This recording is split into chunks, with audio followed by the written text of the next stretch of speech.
हस्तिनापुर गांव में रहने वाली सरोज के 5 बेटे थे। उसका पति जगदीश पेशे से एक कपड़ा व्यापारी था। कुछ वर्षों पहले जगदीश का स्वर्गवास हो गया था। समय के साथ सरोज के सभी बेटे जवान हो गए और उन्होंने पिता के कपड़ों के सीमित कारोबार को बड़े उद्योग के कारखाने में बदल दिया। पूरे गांव में उन्हीं के चर्चे हुआ करते थे। अरे सरोज के 5 बेटों ने मिलकर सरोज का मान ही बढ़ा दिया भाई।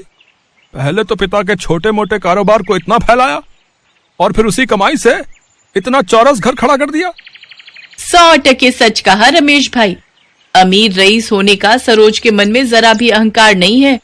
जरूर ही पिछले जन्म में इसने पुण्य किए होंगे, तभी जाकर इस कलयुग में इसे 5 पांडव पुत्र का सौभाग्य प्राप्त हुआ है। सरोज के प्रति गांव वालों के मन में काफी इज्जत थी।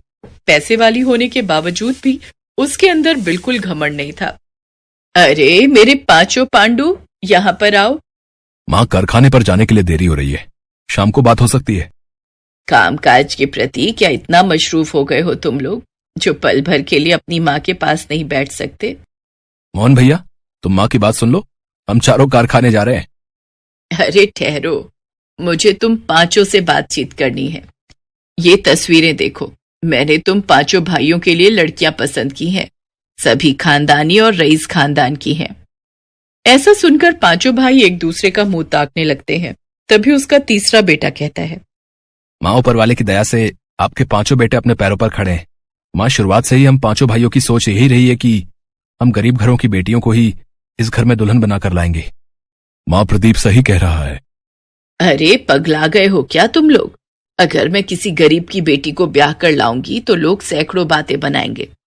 गरीब अमीर का मेल भी नहीं देखा कहेंगे। माँ, आपको जमाने की पड़ी है। बल्कि ये सोचो कि किसी गरीब की बेटी का हाथ थामने से किसी गरीब पिता को साहूकार का कर्जदार नहीं होना पड़ेगा। सरोज अपने 5 बेटों की बातें सुनकर भावुक हो जाती है और कहती है, ठीक है, अब बस भी करो। जब देखो तब 5 मिलकर पांडव की तरह पाठ पढ़ाते रहते हो। गरीब की बेटियों का ही बसेरा बनेगा यहाँ। खुश? सरोज अपने बेटों के ब्याह के लिए रिश्ते तलाशने लगती है। उसकी तलाश धर्मपुर गांव में रहने वाले गरीब रामदीन की 5 बेटियों रोहिणी, दीपा, नीलम, पुष्पा और तनु पर खत्म होती है। बड़े ही धूमधाम से सरोज अपने 5 बेटों की शादी करके 5 बहुओं को घर लाती है। मेरी 5 बहुओं, अपने दाहिने पैर को इस अक्षत कलश पर पैर लगाकर गृह प्रवेश करो। हम तो सोच रहे थे कि तुम इतनी अमीर हो तो जरूर बड़े घर की बेटी को बहू बनाओगी, मगर तुम्हारी 5 बहुएं तो बहुत गरीब हैं। लगता है इन बेचारियों का बाप बड़ा गरीब था, तभी तो कुछ भी दान दहेज ना दे सका। बीना की बातें 5 दुल्हन को झकझोर कर रख देती हैं, मगर सब कुछ इतने पर ही खत्म नहीं होता। रस्में खत्म होने के बाद सभी अपने अपने घर चले जाते हैं। तभी सरोज कहती है, ना जाने कैसा गरीब भिखारी बाप है इनका, जो पाव भर मिठाई भी ना रख सका। तुम सब देखना, कल सुबह तक ये बीना पूरे गांव में ढिंढोरा पीट देगी कि मेरी बहुएं गरीब घर से है। सरोज की बातें सुनकर उसके बेटे कहते हैं, माँ, अभी हम 5 की पत्नी को आए हुए पल भर भी नहीं हुआ और आपने अभी से ही इनको ताने देना शुरू कर दिया। सरोज की कड़वी बोली उसकी बहुओं के दिलों को अंदर तक चोट पहुंचा रही होती है। देखते ही देखते सप्ताह पर सप्ताह, महीने भी बीत जाते हैं। एक शाम बीना सरोज के पास आती है। अरे ओ सरोज, गजब हो गया, तुम तो बर्बाद हो गई। ऐसा भी क्या हो गया जो तेरी सांसें ऊपर नीचे हो रही हैं? ठीक से बता, जल्दी क्या हुआ? तेरे कपड़े के कारखाने में गंभीर आग लग गई है। तेरे 5 बेटे कर्मचारी सहित ढेर हो गए। ये सुनकर सरोज कारखाने की ओर दौड़ती है, जहां सब कुछ धू धू करके जल रहा होता है। अपने बेटों के जले हुए शव देखकर सरोज शांत रह जाती है। बेटों की मौत उसको गहरे शोक में डाल देती है। ऐसे ही समय बीतता गया। एक दिन उसकी 5 बहुएं आपस में बात कर रही होती हैं। हम 5 के पतियों की मौत का माजी को गहरा सदमा लगा है। उन्हें सदमे से उभारने के लिए हमें कुछ करना होगा। माजी के लिए वो कपड़ों का कारखाना महज एक कारोबार नहीं बल्कि सब कुछ था। सदमे में जाने के चलते माजी शायद पुरानी यादों में जा चुकी हैं। सासू माँ को शायद इसका भी एहसास नहीं कि उनकी 5 बहुएं विधवा हो चुकी है। चाहे कुछ भी हो जाए, हम 5 बहुएं साथ मिलकर अपनी सासू माँ को इस सदमे के समुंदर से बाहर निकालेंगे। हाँ, हम निकाल कर ही रहेंगे। और उस कारखाने को पुनः खड़ा करेंगे। सरोज को सदमे से बाहर लाने के लिए उसकी पांचों बहुएं हिम्मत और मेहनत से नया कारखाना बनाने में नए सिरे से शुरुआत करती हैं। हमारे पति जितना भी पैसा छोड़कर गए थे वो तो कारखाने की बिगड़ी हालत को सुधारने में लग गए। अब आगे क्या होगा? उसका भी बंदोबस्त हो जाएगा, मगर कैसे? अरे माँ जी ने मुंह दिखाई में हमें कुछ पुश्तैनी गहने दिए थे। सासू माँ ने वो पुश्तैनी जेवर हमें संभालने के लिए दिए थे। हम पांचों विधवा हो चुकी हैं, पहले ही अपने पतियों को खो चुकी हैं। अगर सासू माँ को सदमे से बाहर लाना है तो इस कारखाने की काया पलट करनी ही होगी, जो बिना पैसे के संभव नहीं। पांचों घर आकर अपने गहनों को निकालती हैं। तभी पुष्पा कहती है, अगर जेवर से पूर्ति ना हो तो ये मंगलसूत्र भी मूल में दे देना। इसका अब हम विधवा के जीवन में क्या काम। और कुछ दिनों में ही अपने गहने बेचकर पांचों बहुएं एक नया कारखाना खड़ा कर देती हैं। एक दिन पांचों बहुएं अपनी सासू माँ को व्हीलचेयर पर बिठाकर कारखाने लाती हैं। तभी पांचों मिलकर पर्दा हटाती हैं और अपनी सासू माँ का हाथ पकड़कर कारखाने का उद्घाटन करती हैं। देखिए सासू माँ, हमने इस कारखाने को दोबारा खड़ा कर दिया है जो खाक में मिल गया था। माँ जी, आपको इस सदमे से निकलकर हकीकत का सामना करना ही होगा। आखिर आप कब तक चुप रहेंगी? एकाएक चुप बैठी सरोज व्हीलचेयर पर अपनी पांचों बहुओं को सफेद साड़ी में लिपटा देखती है। तभी वो पलक झपकाती है। तुमने देखा? माँ जी ने पलक झपकाई। शायद माँ जी हमें सुन पा रही हैं। सरोज का हाथ पांव हिलने लगता है और उसकी आंखों से आंसू बहने लगते हैं। जिसके बाद उसकी बहुएं उसे घर ले आती हैं और उसकी खूब सेवा करती हैं। फिर एक सप्ताह बाद सरोज अपनी व्हीलचेयर से अचानक खड़ी हो जाती है। ये देखकर उसकी पांचों बहुओं की खुशी का ठिकाना नहीं रहता। बहनों देखो, माँ जी अपने पैरों पर खड़ी हैं। ईश्वर तेरा लाख लाख शुक्र है जो माँ जी सदमे से बाहर आ गई। मैं तुम पांचों के प्यार और सेवा के लायक नहीं। मैंने तुम पांचों पर कितने अत्याचार किए, लेकिन तुमने उफ तक नहीं की। एक बेवा का जीवन कितना बुरा होता है ये मैं अच्छी तरह जानती हूँ। इस दौर से मैं सालों पहले गुजर चुकी हूँ। अगर तुम पांचों चाहती तो मेरे बेटों के जाने के बाद ये घर छोड़कर चली जाती, मगर तुमने ऐसा नहीं किया।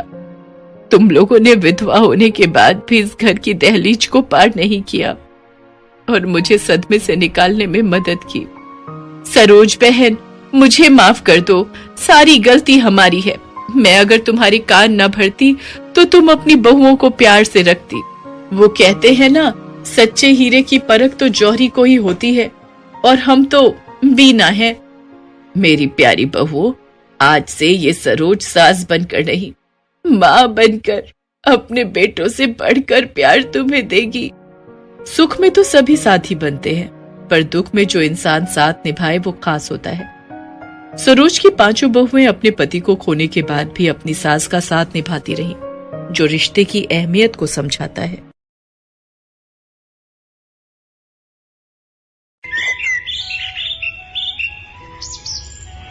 लखनऊ शहर में रहने वाली उर्मिला के घर को देखकर तो सभी को लगता था कि उर्मिला की पांचों उंगलियां घी में हैं, क्योंकि उसके घर में 5 सरकारी नौकरी वाली बहुएं जो थीं। उर्मिला की सबसे बड़ी बहू सीमा सरकारी डॉक्टर थी, दूसरे नंबर वाली पूजा पुलिस ऑफिसर, तीसरे नंबर वाली बहू नेहा कॉलेज में प्रोफेसर, चौथे नंबर वाली आरती बैंक में मैनेजर और सबसे छोटी बहू निशा सरकारी वकील। लेकिन कहते हैं ना, हर चमकती हुई चीज सोना नहीं होती। कुछ ऐसा ही हाल उर्मिला के घर का भी था। पांचों बहुओं को अपनी अपनी सरकारी पोजीशन का घमंड था। भले ही उसकी बहुएं कितने भी बड़े सरकारी पद पर काम क्यों न करती हों, लेकिन घर में हमेशा अपनी अपनी सरकारी पोजीशन को लेकर आपस में लड़ती रहती थी और एक दूसरे को नीचा दिखाती रहती थी, जिससे उर्मिला काफी परेशान थी। पूजा, तुम अपनी पुलिसगिरी का रुआब मत दिखाओ। मैं भी एक सरकारी डॉक्टर हूँ, उम्र में तुमसे बड़ी हूँ। तो क्या हुआ अगर आप मुझसे उम्र में बड़ी हैं? इसका मतलब ये थोड़ी ना कि आप मुझे हमेशा कुछ न कुछ काम देती रहेंगी। पूजा भाभी, आज सीमा दीदी ने आपको काम दे दिया तो आप चिल्लाने लगी, और जब आप मुझे अपना काम देती हो उसका क्या? ऐसे ही लड़ते झगड़ते कुछ दिन बीत जाते हैं। तभी एक दिन सवेरे सवेरे उर्मिला अपने मंझले बेटे मोहित के कमरे में जाती है और उसे उठाते हुए कहती है, गुड मॉर्निंग मोहित बेटा, चलो अब जल्दी से उठ जाओ, ऑफिस के लिए देर हो जाएगी। वेरी गुड मॉर्निंग माँ। आज सुबह सुबह मेरे कमरे में कैसे आना हुआ? ये लो बेटा प्रसाद। माँ, आज तुम मंदिर गई थी क्या? हाँ बेटा, आज तुम्हारा जन्मदिन है ना, तो भगवान से तुम्हारे लिए प्रार्थना करने गई थी। ओह माँ, मैं तो भूल ही गया था। भला अपना जन्मदिन भी कोई कैसे भूल सकता है बेटा। माँ, ये सब चीजें याद रखने के लिए लाइफ में थोड़ी शांति होनी चाहिए, लेकिन शादी के बाद तो मेरी लाइफ में शांति रही नहीं गई है, इसलिए ना ये सब चीजें याद रहती हैं और ना ही मन करता है सेलिब्रेट करने का। इस घर की अशांति की वजह से आज मेरा बेटा अपने जन्मदिन वाले दिन भी कितना दुखी है। अरे क्या हुआ माँ, आप मेरी बातें सुनकर किन ख्यालों में खो गई? बेटा, क्या पूजा बहू ने तुम्हें अभी तक बर्थडे विश नहीं किया? क्या वो अपनी नौकरी में इतना बिजी है कि उसे तुम्हारा बर्थडे भी याद नहीं रहा? अब जाने भी दीजिए माँ, उसे अपनी पुलिसगिरी से फुर्सत मिले तब तो वो मुझे बर्थडे विश करे ना, लेकिन उसे तो कुछ भी बोलो तो सिर्फ एक ही बात बोलती है, अंदर कर दूंगी। तुम दुखी मत हो मेरे बेटे, सब ठीक हो जाएगा, वो धीरे धीरे सब समझ जाएगी। मोहित अपनी माँ से अभी ये पूछ ही रहा होता है कि इतनी देर में बाहर से जोर जोर से चिल्लाने की आवाज आने लगती है। जब वो बाहर जाकर देखते हैं तो पांचों बहुएं एक दूसरे से झगड़ रही होती हैं। अरे क्यों इतनी सुबह सुबह एक दूसरे पर इतनी जोर जोर से चिल्ला रही हो? चुप हो जाओ सबकी सब। आप रहने दीजिए माँ जी, ये हम लोगों के आपस की बात है और इन सब से निपटना तो मैं अच्छे से जानती हूँ। अरे तुम क्या बताओगी? मैं तुम्हें बताऊंगी कि मेरी पोस्ट में कितनी पावर है, लेकिन ये तो बताओ कि आखिर हुआ क्या है? क्यों तुम पांचों कुत्ते बिल्लियों की तरह लड़ रही हो? भाभी, अगर आप अच्छी पोस्ट वाली हैं तो क्या हुआ, आखिर हमारे पास भी तो सरकारी नौकरी है। हाँ पूजा भाभी, आरती भाभी बिल्कुल सही कह रही है, हम सब भी तो सरकारी नौकरी वाले ही हैं। अभी अगर मैंने तुम लोगों को अपनी पावर दिखाई ना तो तुम सारी की सारी जेल में नजर आओगी, समझी? तो मुझसे पंगा मत लेना और मुझसे बराबरी करने की तो सोचना भी मत। अब बस भी करो तुम सब की सब। क्या ये सरकारी नौकरी का राग लगा रखा है? अरे मैं तो कहती हूँ आग लगे तुम्हारी ऐसी सरकारी नौकरी को जिसने घर में इतनी अशांति फैला रखी है। इस घर में तो एक पल भी जीना मुश्किल हो गया है। माँ जी, अब हमने ऐसा क्या कर दिया कि आपका जीना मुश्किल हो गया है? अरे माँ, आप क्यों इन सबके झगड़ों में पड़ रही हो? लड़ने दो इन्हें आपस में जितना लड़ना है, इनके पीछे आप क्यों अपना खून जला रही हो? हाँ हाँ, आपको इन सब बातों से क्या? कोई आपकी बीवी की कितनी भी बेइज्जती करे, आपको कोई फर्क थोड़ी ना पड़ता है। फर्क तो तुम्हें भी मेरी किसी चीज से नहीं पड़ता। खैर छोड़ो, सुबह सुबह तुमसे बात करके मैं अपना दिन खराब नहीं करना चाहता। अब ऐसा क्या खास है आज के दिन में? और मेरा मूड वैसे भी बहुत खराब है, तो तुम मुझसे बात ना करो तो ही तुम्हारे लिए बेहतर होगा। अरे भाभी, आप जेठ जी से क्यों लड़ रही हो? कम से कम अपनी पुलिसगिरी जेठ जी पर तो मत झाड़िए। नेहा, तुम तो चुप ही रहो। तुम अपना ये लेक्चर अपने कॉलेज में देना, वहाँ काम आएगा। मुझे तुम्हारे इस लेक्चर की कोई जरूरत नहीं। क्यों भाभी, सच बात आपसे बर्दाश्त नहीं हो रही क्या? हाँ, पर वैसे भी पुलिस वालों को सच कहाँ बर्दाश्त होता है। बिल्कुल सही कहा नेहा तुमने। शायद इसीलिए सब लोग पुलिस वालों को घूसखोर और लुटेरे कहते हैं और उनकी पीठ पीछे तो न जाने कितनी गालियां देते हैं, लेकिन एक डॉक्टर को हमेशा इज्जत और दुआएं देते हैं। हम डॉक्टरों को तो लोग भगवान का दूसरा रूप मानते हैं। बिल्कुल सही कहा भाभी आपने। मैंने भी पुलिस वालों के बारे में यही सब सुना है। इन लोगों की तो कोई इज्जत ही नहीं होती। भले ही सामने सब डरते हो, लेकिन उनकी पीठ पीछे तो सब गालियां ही देते हैं। हाँ हाँ, मैंने भी यही सब सुना है। अब चुप भी रहो तुम सब की सब। तुम सबको तो मैं देख लूंगी। हाँ हाँ, हम भी देख लेंगे। आपसे डरते हैं क्या हम लोग? हाँ, हमसे पंगा लेने की सोचना भी मत। इतना कहकर पांचों अपने अपने काम के लिए निकल जाती हैं और मोहित भी गुस्से में ऑफिस चला जाता है। और फिर इसके बाद उर्मिला सर पर हाथ रखकर बैठ जाती है। अब वो अपनी बहुओं की रोज रोज की इस लड़ाई से तंग आ चुकी थी। इन्हीं सब के कारण वो अपने पड़ोसियों से नजर तक नहीं मिला पाती थी, लेकिन फिर भी वो कभी अपने पड़ोसियों से अपनी बहुओं की बुराई नहीं करती थी, बल्कि उनकी तारीफों के पुल ही बांधा करती थी। ऐसे ही कुछ दिन और बीत जाते हैं। फिर एक दिन उर्मिला अपनी सभी बहुओं को बुलाकर उनसे कहती है, सुनो बहुओं, गांव से फोन आया था कि तुम्हारी दादी सास की तबीयत बहुत खराब है और वो तुम सबसे मिलना चाहती हैं, इसीलिए तुम सब अपने कामों से छुट्टी ले लो, हमें कल ही गांव के लिए निकलना होगा। ये आप क्या बोल रही हैं माँ जी? आप तो जानती हैं हम पुलिस वालों के लिए कोई छुट्टी नहीं होती, और गांव जाना मतलब 2-3 दिन की छुट्टी। ना बाबा ना, मेरा जाना तो मुश्किल है, आप इन सबको ले जाइए। हाँ, जैसे कि हमारा काम तो इम्पोर्टेंट नहीं है ना। अब कुछ ही दिनों में कॉलेज में पेपर शुरू होने वाले हैं, तो मुझे भी छुट्टी नहीं मिलेगी। आप एक काम करिए, सीमा दीदी को ले जाइए, वो तो एक डॉक्टर भी है। नेहा, तुम मुझे क्यों फंसा रही हो? गांव में और भी तो डॉक्टर होंगे, वो दादी माँ को देख लेंगे। मुझे यहाँ मेरे पेशेंट भी तो संभालने हैं, और वैसे भी मेरे सीनियर डॉक्टर मीटिंग के लिए आ रहे हैं, तो मैं छुट्टी नहीं ले सकती। आप आरती को ले जाओ।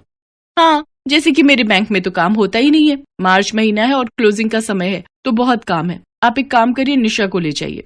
क्यों, मैं क्या फालतू नजर आती हूँ? सबसे छोटी हूँ, इसका मतलब ये थोड़ी है कि आप सब मुझ पर अपना हुक्म चलाएंगी। तुम सबकी सब माँ जी के साथ नहीं जा सकती, इसलिए मुझे आगे कर रही हो, और वो भी गाँव। ना बाबा ना। इसके बाद उर्मिला की बहुएं बिना उसका जवाब सुने ही वहां से चली जाती है। उर्मिला को उनके टाल मटोल देखकर बहुत तकलीफ होती है। कहने को तो उसकी 5 बहुएं होती हैं, लेकिन उसकी बात सुनने वाला या उसका कहना मानने वाला उस घर में कोई नहीं था। फिर अगले दिन उर्मिला अपनी बहुओं के बारे में सोफे पर बैठी सोच ही रही होती है कि तभी उसका बेटा मोहित ऑफिस से घर आता है और अपनी उदास माँ को देखकर कहता है, माँ, क्या हुआ आपको? आप इतना उदास क्यों हैं? बेटा, तुम्हारी दादी की तबीयत बहुत खराब है और वो अपने 5 पोता बहुओं से मिलना चाहती हैं। तो माँ, इसमें परेशान होने वाली क्या बात है? कल ही हम सबके सब गांव चलेंगे। बेटा, क्या मुंह लेकर जाऊं मैं?